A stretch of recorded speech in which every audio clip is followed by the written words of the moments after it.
Medical board के हवाले से आप लोगों ने तहफ़्फ़ुज़ात का इजहार किया है। मुफीद रज़ा के वालिद यहाँ खड़े हुए इनका कहने की कब्र कुशाई हम नहीं करने देंगे, या तो पुरानी मेडिकल जो बोर्ड बना था वो आए। तो इस मामले में अभी आपका क्या मौक़िफ़ है? देखिए, इस वक्त जो सूरत हाल हमारे सामने है वो बहुत तशवीशनाक है और संजीदा है। सिर्फ इसलिए नहीं चूँकि ये नौजवान के कत्ल का मामला है, उसकी मौत का मामला है, इसलिए भी चूँकि अब इस केस के अंदर अदालत का एक हुक्म एग्जिस्ट कर रहा है। अदालत का वो 2 पेज का हुक्म बहुत वाजे है कि डायरेक्शन दी जाती है पुलिस सर्जन कराची को और हेल्थ सेक्रेटरी सिंध को। ये 2 ओहदे मेंशन कर दिया अदालत ने कि आप बोर्ड कॉन्स्टिट्यूट करते हैं, पैथोलॉजिस्ट और फॉरेंसिक इसमें डाल दें। एक्सपर्ट जो प्रेयर की है वो प्रेयर मनोहन हमारी एक्सेप्ट कर ली गई। उसकी कंप्लायंस में ड्यूरिंग वर्किंग आवर्स, जो कि सरकार रूटीन में 5 बजे तक काम करती है, तो 4 साढ़े 4 बजे के करीब एक ऑफिस ऑर्डर हमें मौसूल हुआ पुलिस सर्जन के ऑफिस से कि कंप्लायंस हो गई है, चूंकि अदालत ने उन्हें कहा था। और ना सिर्फ ये कि अदालत ने उन्हें कहा था, सिंध का अपना कानून, पीपल्स पार्टी का अपना बनाया हुआ कानून, सिंध मेडिको लीगल एक्ट 2023 का सेक्शन 16 ये कहता है कि जब एक बार सेक्शन 176(2) में मैजिस्ट्रेट ऑर्डर दे दे कि आप कब्र कुशाई करें, तो उसके बाद डिवीजन का पुलिस सर्जन, और मैं मेरे ख्याल में इस वक्त कराची डिवीजन में खड़ा हूं जहां का पुलिस सर्जन डॉक्टर सुमैया है, कराची पुलिस सर्जन, सेक्शन 16 कहता है कि पुलिस सर्जन कॉन्स्टिट्यूट करेगा स्पेशल मेडिकल बोर्ड, और वो डालेगा उसमें फॉरेंसिक एक्सपर्ट और बाकी एक्सपर्ट। और कहां के डालेगा? Nearest possible public sector university का प्रोफेसर। दोबारा दोहरा देता हूं, करीब तरीन।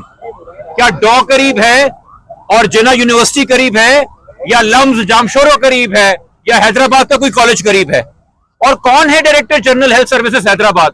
किस कानून के तहत वो सुपरवाइजिंग ऑफिसर बन गया पुलिस सर्जन कराची का? किस ऑर्डर के तहत उसने आके अपने अहकाम जारी कर दिए और उस ऑफिस ऑर्डर को जो है वो सुपरसीड कर दिया?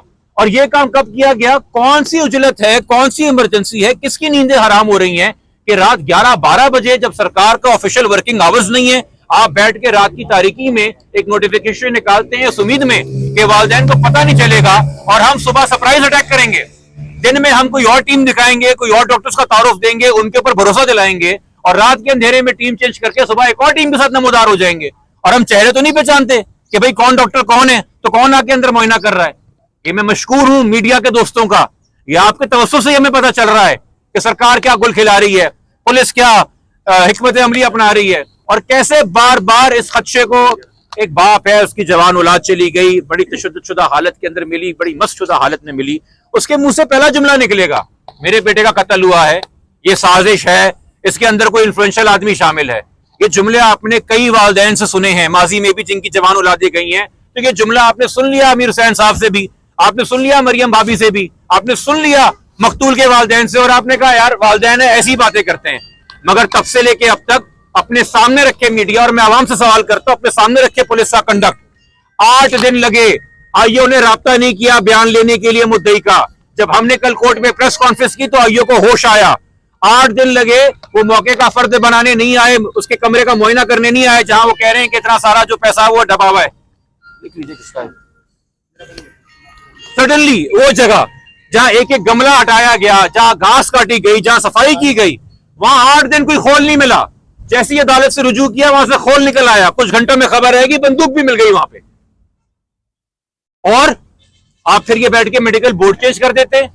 हमने जो पहला बोर्ड हमारे सामने आया था, क्या वो सरकार के डॉक्टर नहीं थे? क्या जिना सिंध यूनिवर्सिटी सरकार की नहीं है?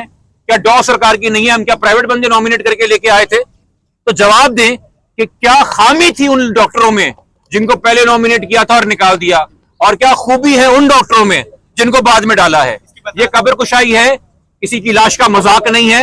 हम किसी ऐसे इलीगल बोर्ड को, जिसके पास कानूनी जवाज और अथॉरिटी नहीं है एग्जामिन करने की बॉडी, एविडेंस को बर्बाद करने नहीं देंगे, लाश की बेहुरमती करने नहीं देंगे। मैं सुबह सिटी कोर्ट गया, मगर मैजिस्ट्रेट साहब ने अदालत नहीं लगाई, वो सीधा यहाँ कब्रिस्तान के लिए निकल आए, और ये एक ऑन गोइंग जुडिशियल इंक्वायरी है। यहाँ अदालत का काम सिर्फ अहकामात दे के कब्र कुशाई के खत्म नहीं होता। 176(2) के तहत जो इंक्वायरी होती है, जब तक कॉज ऑफ डेथ डिटरमिन न कर लिया जाए, ऑन गोइंग जुडिशियल इंक्वायरी है। मैजिस्ट्रेट साहब जब यहाँ अभी आएंगे, मौजूद होंगे, तो यहाँ पे भी अदालत मौजूद होगी। उनसे यहाँ पे भी हम ये दरखास्त करेंगे, हम यहाँ भी दरखास्त फाइल करने की कोशिश करेंगे, चूंकि आज वो अदालत में नहीं थे तो वहां नहीं फाइल हो सकी, कि ये नहीं होने देंगे इस dubious illegal second medical board के तहत हम कोई भी किसी किस्म का एग्जामिनेशन, और ऑर्डर की कंप्लायंस वो पहला मेडिकल बोर्ड था जिसके तहत होगी एग्जामिनेशन। पहला नोटिफिकेशन तो वापस लिया ही नहीं गया। पहला नोटिफिकेशन तो पुलिस सर्जन कराची का है। कहां लिखा है पुलिस सर्जन कराची ने कि मैंने अपना नोटिफिकेशन वापस ले लिया? एक अदर थर्ड पार्टी अथॉरिटी ने, जो कि स्ट्रेंजर है टू द प्रोसीडिंग्स, जो कि एलियन है to the division of Karachi, Hyderabad का डायरेक्टर जनरल हेल्थ सर्विस जो है वो कह रहा है कि जी मैं सुपरसीड करता हूं। उसने अगर ये काम हेल्थ सेक्रेटरी के कहने पे किया है, हजूर आप तमाम लोग मुझसे बहुत ज्यादा तजुर्बेकार हैं, आप सरकार के तमाम महकमात पे, पोस्टिंग पे, ट्रांसफर पे, सारे लोगों पे नोटिफिकेशन छापते हैं। आपको पता है कि जब कोई सरकारी अफसर किसी मिनिस्टर या सेक्रेटरी की ईमा पे काम करता है तो उनकी उस डायरेक्शन और ऑर्डर का हवाला और रेफरेंस देता है कि जी मुझे ये डायरेक्शन मौसूल हुई है तो मैं ये काम कर रहा हूं। तो जो हैदराबाद से कल लेटर निकला है उसमें सेक्रेटरी हेल्थ का कौन सा हवाला दिया गया है, कौन से लेटर का रेफरेंस दिया गया? किसी का नहीं दिया गया। अब हमारी इस शिकायत के बाद एक लेटर भी निकला है शायद हेल्थ सेक्रेटरी का रेटिफाई करने के लिए। तो जब आप झूठ छुपाना बढ़ाना चाह रहे हैं और सच छुपाना चाह रहे हैं तो ये आप गलतियां भी करेंगे, तो हम भी आएंगे आपकी इन्वेस्टिगेशन के अंदर। अच्छा सर, ये बताइएगा कि किया गया है, इस पर केस पे कितना असर पड़ेगा और क्यों इतना मुतनाज़ा बनाया जा रहा है? हॉल 10 दिन बाद मिलना, पुलिस जाए वकुआ पर गई, एसएसपी लेवल की कमेटी बनी, वो तमाम लोग जाए वकुआ पर गए, हम लोग गए, किसी को हॉल नहीं मिला और फिर बताया जाता है कि सिर्फ 2 फीट की दूरी से जो है वो हॉल मिल गया। ऐसा क्यों मुतनाज़ा बनाया? बगैर बंदूक के खोल किस काम का? कैसे साबित करेंगे खोल को लेके कि उसी बंदूक का है और ये वही बंदूक है जिससे इसको गोली लगी थी? तो एक तमाशा है कि चलो जी सवाल था कि अगर खुदकुशी है तो खोल का है और गोली क्या है, तो चलो पहले खोल निकाल दो। भाई आप तो पता नहीं कौन कौन से मकनातीस वहां लेके चले गए थे ढूंढने के लिए, आपको नहीं मिला था ये खोल, अब ये चलते हुए किसी के हाथ में आ गया। और मैं फिर आपसे कह रहा हूं, देखें कानून में बड़ा क्लियर है ना, आईओ एक अपॉइंट होता है एफआईआर का, जब वो हो जाता है तो तफ्तीश एसएचओ नहीं कर सकता, एसएचओ ऑपरेशंस का है, आईओ इन्वेस्टिगेशन विंग का है। कानून के अंदर जिसका काम है उसी को साझे और उसी को करने का हक है, कोई और करे तो वो सिरे से एक्सरसाइज फॉल्टी हो जाती है। कल ये आके कर ले एग्जीबिशन नई वाली टीम और कर ले मुआयना, कल को जो इस केस का मुलजिम भी होगा वो आके पहला सवाल उठाएगा कि जी कहां कानून में अथॉरिटी लिखी है डीजी हेल्थ सर्विसेज हैदराबाद की ये बोर्ड बनाने की, और अगर नहीं है तो फिर इस बोर्ड की फंडिंग की क्या हैसियत है? तो आपने तो कर दिया जो करना था लाश के साथ, और फिर आप इसको यूं हालत करेंगे कि तीसरा कोई मेडिकल बोर्ड ही ना बन सके और कभी एग्जामिनेशन ही ना हो सके। तो इसलिए जी ये नहीं होगा, और ना हमें कोई प्लान सी कबूल है कि पहले वाली बोर्ड की टीम को दूसरे वाली बोर्ड की टीम को शामिल कर लिया जाए। ये रात के अंधेरे में जो नाम ऐड हुए हैं होंगे अपनी जगह ये बावकार लोग और अच्छे सरकारी अफसर, हमें भरोसा नहीं है सरकार के इन नामों के ऊपर। जिस तरीके से हमें अंधेरे में रख के ये खुफिया गुप्त तरीके से कार्रवाई डालने की कोशिश की गई है, जो ओरिजिनल 8 मेंबरान की रुकनी टीम है सिर्फ उन्हीं पे हमारी कंसेंट है, सिर्फ उन्हीं पे हमारा भरोसा है, चूंकि हमारी दरखास्त के नतीजे में जो अदालत का ऑर्डर था उस ऑर्डर की कंप्लायंस में वो बोर्ड बना था, हम किसी और बोर्ड को तस्लीम नहीं करते। इमरान साहब, आप ये क्या समझते हैं कि कल आईजी साहब की जानिब से एक बड़ा बयान दिया गया कि बहुत जल्द जो वो प्रेस कॉन्फ्रेंस की जाएगी और तमाम तर केस को जो वो हल कर दिया जाएगा? इतना बड़ा बयान देना और केस मुसलसल उलझता हुआ जा रहा है, तो उनके पास ऐसी कौन सी जो वो छड़ी है जो वो कल केस हल करके जो वो प्रेस कॉन्फ्रेंस कर देंगे? ये अजीब सी बात नहीं लगती कि जिस सुबह ये ऑर्डर देता है मैजिस्ट्रेट कि कब्र कुशाई करके दोबारा से मेडिकल करें, उस दोपहर को आईजी कह देता है कि हम करीब पहुंच गए केस सॉल्व करने के। अरे आपका मेडिकल जीरो हो गया, आप जो भी जिस सिम्त में भी जा रहे थे उसकी बेसिस ही हिल गई, आप कैसे कह सकते हैं हम करीब पहुंच गए? और मुझे एक बात बताइए, कहां से केस की तफ्तीश शुरू होती है? एफआईआर से। एफआईआर तो समरी होती है, उसकी तशरीह करता है मुद्दई अपने 161 के बयान में, वो बताता है कि मेरे ख्याल में क्या हुआ था, मेरा दावा क्या है, मुझे किस पे शक है। वो आपका कैनवस होता है जिसमें आपने इन्वेस्टिगेशन करनी है। आप पूरी दुनिया में छान खोल के आ गए और सारी जगहों की खाक छान के आ गए और मुद्दई से पूछा ही नहीं तुम्हारा बयान क्या है। बताएं पुलिस के रिकॉर्ड के किस कागज पे लिखा है कि लिखा हो कि मीर हुसैन ने बताया कि उसको इस इंसान पे शक है, बयान ही नहीं लिया गया। बहन से पूछा हो अलिशबा से कि किस पे शक है, बयान ही नहीं लिया गया। हर एक से पूछ रहे हैं कि परेशान था, इसको करेंसी के मसले थे, इसको लोन के मसले थे, वो माँ से नहीं पूछा, माँ का बयान बता दे कि माँ ने बोला बेटा परेशान था। ये जो कुछ भी माँ और वालिदैन से मंसूख किया जा रहा है ये तो मीडिया के तवस्सुस से।